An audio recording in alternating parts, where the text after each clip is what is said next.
السلام عليكم ورحمة الله وبركاته. ودرسيين اللبات كتابك 40 النبوي وكتبكي أفرتن حديث درسيين لبات. الحديث الثاني حديث كلبات عن عمر رضي الله عنه أيضا. حديثك حورنا عمر بن الخطاب كي هرن أسيغا وريي حدنا مرلبات أسيغا ورنا أيضا مرلبات.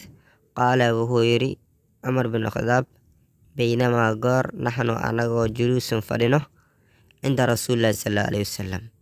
معلنا أنغو فدنه رسول صلى الله عليه وسلم أكتيسي ذات يوم معلن مع المحاكمة أيا إذا طلع علينا يا وحا نوصو دشتي أما نوصو بحي علينا دشين رجل نن oo shadiidu bayaadi thiyaabi dharkiisana aad ay u cad yihiin, shadiidu sawaadi shacri tintiisana aad ay u madowdahay, oo laa yuraa aan laga arkaynin atharu safar raadkiis aan laga arkaynin, walaa yacrifuhu mina axadun qof anaga naga mid ahna uusan garanaynin, xataa jalasa ila nabiyi sala allahu alayhi wasalam ilaa rasuulka sallallahu alayhi wasallam agtiisa soo fadhiistay oo fasnada ku tiiriyay rukbatayhi labadiis jilib ilaa rukbatayhi rasuulka sallallahu alayhi wasallam jilbihiis ayuu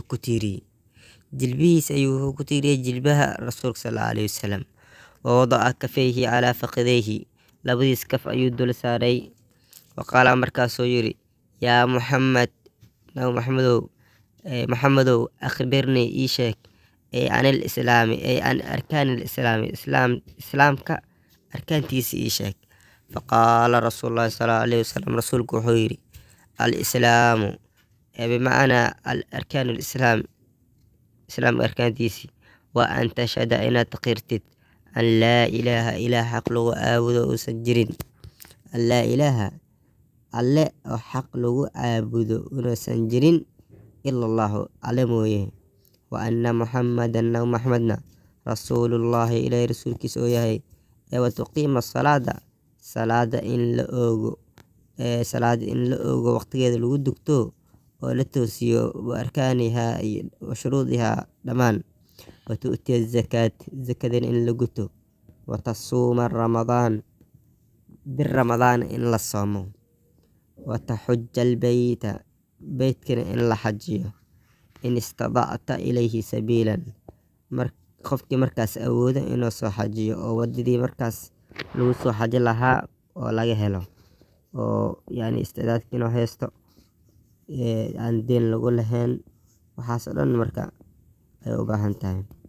qaala marka wuxuu yidhi ninkii markaas rasuulka sallallahu alayhi wasallam su-aasha weydiinayay sadaqta runbaad sheegtay waa arrin la yaab leh.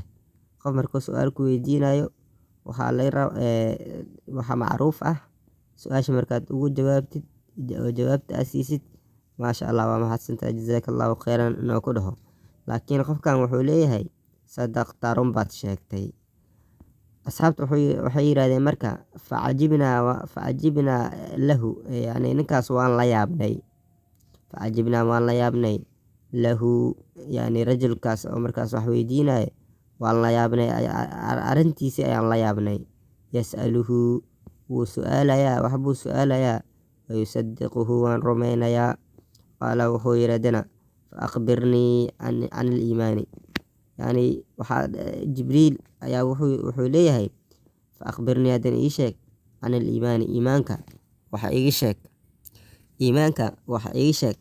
qaala rasuulullahi sallallahu alayhi wasallam rasuulku wuxuu yidhi أن تؤمن بالله إنت إلهي رميست وملائكته ملائكتي رميست وكتبه كتبدي رميست إلهي سبحانه وتعالى ورسله رسول إلهي صدر دمان إنت رميست واليوم الآخر معلنت قيامنا إنت رميست معلما هذا أنا كجرنا معلما وحاجرت أودا بيس أو معلنت آخر لو يقانو معلنت أصلا إنت رميست وتؤمن إن ترميسد بالقدر قدر كنا ترميسد قدر كاسو خيره وشره الشر مدد يعني قدر مدد خير يمدد شرط على وضبه من عند الله تبارك وتعالى أي كإمادان marka haddii oo dheef hesho ama dhibaato ama kheyr intaba min indillaahi tabaaraka wa tacaala inaad saas u rumaysid. qaala wuxuu yidhi marka sadaqta runbaad sheegtay. qaala wuxuu yidhi dina fa akhbirnii ii sheeg can il ixsaani ixsaanka wax iigi sheeg.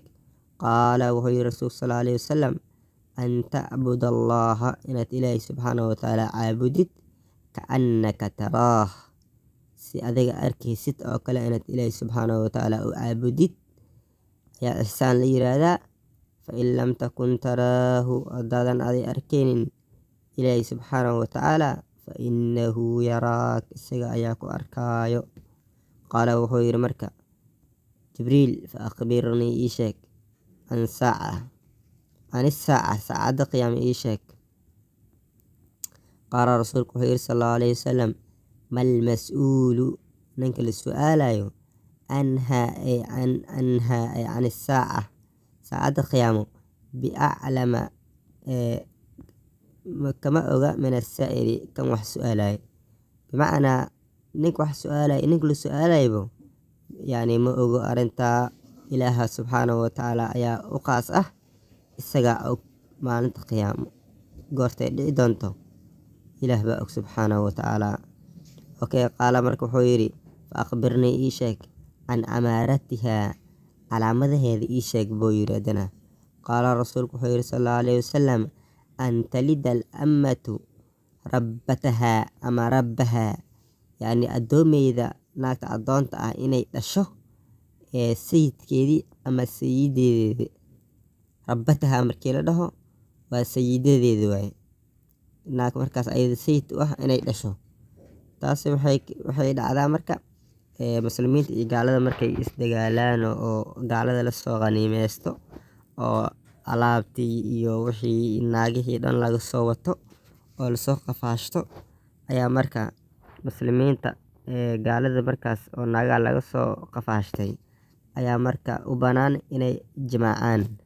in la jimaaco way u banaan tahay, mubaax waaye, si naagahooda amal ay u isticmaalayaan.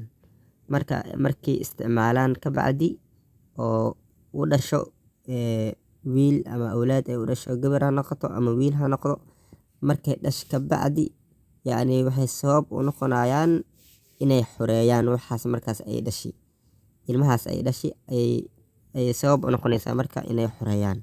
saas ayaa marka waxaa loo yidhi an talida al ammatu rabbatahaa, sababto addoomayda haddii markuu dhasho yani way xoroobaysaa. ninka haddoo dhintana lama dhaxlayo, xor bay noqonaysaa.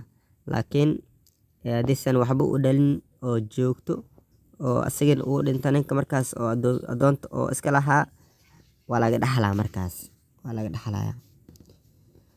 iyo wa an taraa inaad aragto alxufaata kuwa yani kawa la-aan ahaa, kuwa aan kawa wadinin, alcuraata oo qaawan ee alcaalata ee fuqaraahda ah. wa an taraa inaad aragtid alxufaata kuwa kabaha la wa an taraa inaad aragto alxufaata kuwa kaba la oo alcuraata qaawan ee alcaalata ee fuqaraahda ah, oo ricaa ashaa'i oo ariga raaca jireen, kuwa baadiyada laga hadlayaa. kuwaas oo yatadaawaluuna ay ku tartamaan fil bunyaani dhismaha ay ku tartamaan, anaa kaa dheer iyo anaa kaa dheer ay ku tartamaan. arrintaas haddana waa la joogaa. kuwii oo yani reer baadiyada ahaayeen oo ceriga iyo geelish iyo raaci jireen intay magaalada imaadeen bay ku tartamayaan hadda, yani saroga dhaadheer ku dhisanayaan. uma kadib indalaq wuu baxay rajulkii, falabithnaa waa nagaadnay maliyan muddo ayaan markaas joognay. muddadan waxaa laga tilmaama ilaa iyo 3 maalmood oo kale ayaa markaas ayaa la sheegaa. uma qaala wuxuu yidhi rasuulka sala alayhi wasalam yaa cumarow atadrii mataqaanaa man isaa'ili ninka saa'ilka ay su-aalayay mataqaanaa. qultu wuxuu yidhi allaahu warasuuluhu aclam, ilaahay iyo rasuulkiisi ayaa og. qaala wuxuu yidhi rasuulka sala alayhi wasalam fainahu jibriil ayuu ahaa, aataakum idinka ayaa idin imaaday, yucallimukum soo idin baro diinakum diintiini inuu idin baro ayuu u yimaaday. Marka rawaahu muslim ayaa wariyey. Marka meeshan waxaa laga qaadanayaa in Jibriil yacni oo asxaab rasuulillahi sallallahu alayhi wasallam say u fahmaan diintoodii iyo tarbiyadoodii iyo qaabka loo fariisanayo iyo waxaas oo dhan inoo baro ayaa muhiimada aheeday Ilaahay subxaanahu wa tacaala xigmadiisii. Marka walaalayaal insha Allah aan ka faa'iidaysano maxaa yeelay cilmiga in la barto waa Ilaahay subxaanahu wa tacaala qur-aankiisa ku sheegay inaysan dadka ka lamid ahayn. qul hal yastawi alladhiina yaclamuun walladhiina laa yaclamuun inamaa yatadakkaru ulul albaab. ma sameyihiin oo yiri rasuulka sallallahu alayhi wasallam Ilaahay subxaanahu wa tacaala qof wax bartay iyo qof aan wax baran ma sameyihiin. ma simno waaye ma simno qof wax bartay iyo qof aan wax baranin ma simno. marka walaalayaal insha Allah aan ku dadaalno.